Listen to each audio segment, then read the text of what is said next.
Haleluya. Selamat pagi saudara-saudara yang dikasihi oleh Tuhan. Mari sama-sama kita kembali merenungkan firman Tuhan pada pagi hari ini.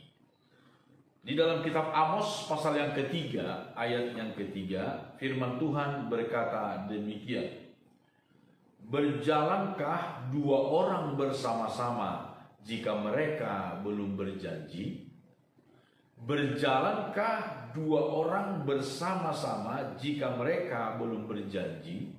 Saudara-saudara, kalau ada dua orang yang bersepakat untuk melakukan sesuatu, mereka berjalan bersama-sama untuk melakukan sesuatu, pasti didahului oleh satu perjanjian. Si A dan si B. Saudara-saudara, apa kewajiban, hak dan kewajiban si A? Apa hak dan kewajiban daripada si B? Ini penting supaya di kemudian hari tidak timbul perselisihan di antara dua orang yang bersahabat. Kita dengan Tuhan pun demikian.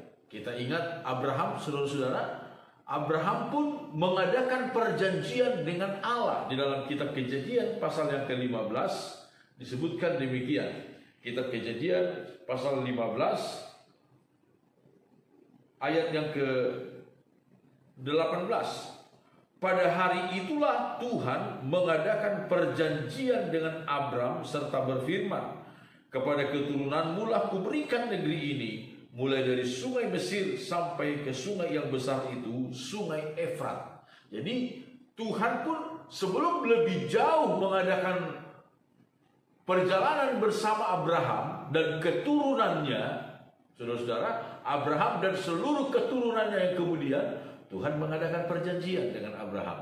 Kita ingat bahwa perjanjian Allah dengan Abraham itu, dari pihakku, kata Tuhan, aku akan memberkati engkau, aku akan membuat engkau bertambah banyak, memberikan negeri ini kepada anak cucumu.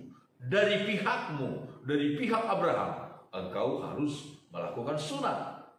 Sunat itu ialah pertobatan kita, saudara-saudara, pertobatan kita. Jadi kita melihat, saudara-saudara, Amos berkata, berjalankah dua orang bersama-sama sebelum mereka berjanji? Manusia dengan Allah kita berjalan bersama-sama didahului dengan sebuah perjanjian. Sebuah perjanjian, yaitu perjanjian untuk dari pihak Tuhan, Tuhan menjaga, melindungi dan memberkati kita. Dari pihak kita, kita harus taat, tunduk kepada kebenaran firman-Nya, kepada perintahnya, kepada hukumnya. Saudara-saudara, berjalan bersama dengan Tuhan adalah sesuatu yang menguntungkan kita. Sangat menguntungkan kita. Sehingga Musa dalam doanya kepada Tuhan di dalam kitab Keluaran pasal 33, ketika Tuhan mengancam bangsa Israel bahwa Tuhan tidak akan lagi berjalan bersama dengan mereka karena ketegangan hati mereka, karena pemberontakan hati mereka. Tetapi Musa berkata begini dalam kitab Keluaran 33 ayat 15 dan ayat 16, berkatalah Musa kepadanya, kepada Tuhan, jika engkau sendiri tidak membimbing kami, janganlah suruh kami berangkat dari sini. Dari manakah gerangan akan diketahui bahwa aku telah mendapat kasih karunia di hadapanmu, yakni aku dengan umatmu ini?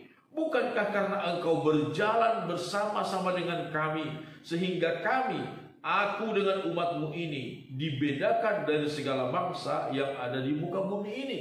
Saudara-saudara, kita melihat bagaimana permohonan Musa kepada Tuhan, memohon belas kasihan, kemurahan Tuhan, panjang sabar Tuhan dinyatakan, diperlihatkan kepada orang Israel, supaya Tuhan mau tetap berjalan bersama dengan mereka.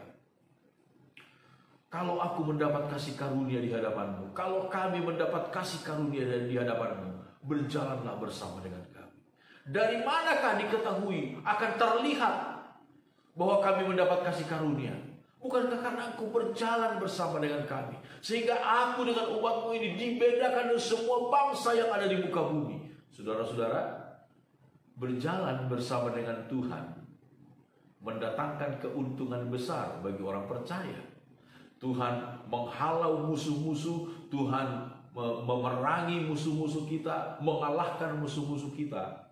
Dan saudara, ketika kita berjalan bersama dengan Tuhan, ketika Tuhan berjalan bersama dengan kita, saudara-saudara, kita pasti akan sampai kepada apa yang kita tuju. Itu pasti. Ketika Tuhan berjalan bersama-sama dengan kita, kita pasti akan tiba pada tempat yang kita tuju. Tidak akan mungkin gagal. Pasti akan tiba di tempat yang akan kita tuju. Itu sebabnya berjalan bersama dengan Tuhan adalah sesuatu yang indah. Paulus berkata di dalam kitab Roma pasal yang ke-8, saudara-saudara, ayat yang sangat terkenal, ayat 28. Roma 8 ayat 28. Kita tahu sekarang bahwa Allah turut bekerja dalam segala sesuatu untuk mendatangkan kebaikan bagi mereka yang mengasihi Dia, yaitu bagi mereka yang terpanggil sesuai dengan rencana Allah. Ketika kita berjalan bersama dengan Tuhan, Tuhan berjalan bersama dengan kita, Allah turut bekerja bersama-sama dengan kita. Untuk apa? Bukan untuk kebaikan Tuhan, saudara-saudara, tetapi untuk kebaikan kita. Mendatangkan kebaikan bagi kita. Tetapi ingat satu hal, didahului dan tetap hidup dalam perjanjian dengan Tuhan. Jangan sampai kita ingkar terhadap janji Tuhan kepada kita. Sunat dalam perjanjian baru adalah pertobatan. Pertobatan, ketaatan kepada firman Tuhan, melakukan kebenaran firman Tuhan. Itulah perjanjian kita dengan Tuhan. Dan ketika hidup kita ada dalam perjanjian itu, Tuhan berjalan bersama dengan kita, dan kita pasti tiba pada tempat yang akan kita tuju. Amin. Tuhan Yesus memberkati kita. Mari sama-sama kita berdoa, saudara-saudara. Bapa di dalam sorga, segala pujian syukur kami naikkan kepadamu. Terima kasih banyak atas segala pemeliharaan Tuhan dari waktu ke waktu, dari hari ke hari, siang dan malam, pagi dan sore. Engkau memelihara kami di dalam kasih kemurahan-Mu. Terpujilah nama Tuhan. Tuhan, kami serahkan hidup kami ke dalam tangan-Mu di sepanjang hari ini. Kasih karunia dan damai sejahtera-Mu Tuhan, rahmat-Mu, itulah kiranya menyertai kami di sepanjang hari ini. Kemanapun kami pergi, dimanapun kami berada, apapun aktivitas kami, Tuhan, berjalanlah bersama dengan kami. Panjang sabar-Mu, anugerah-Mu, kasih sayang-Mu, kiranya Engkau nyatakan dalam kehidupan kami. Terpujilah nama Tuhan. Di dalam nama Tuhan Yesus Kristus kami berdoa. Haleluya, haleluya. Amin. Tuhan Yesus memberkati kita. Immanuel.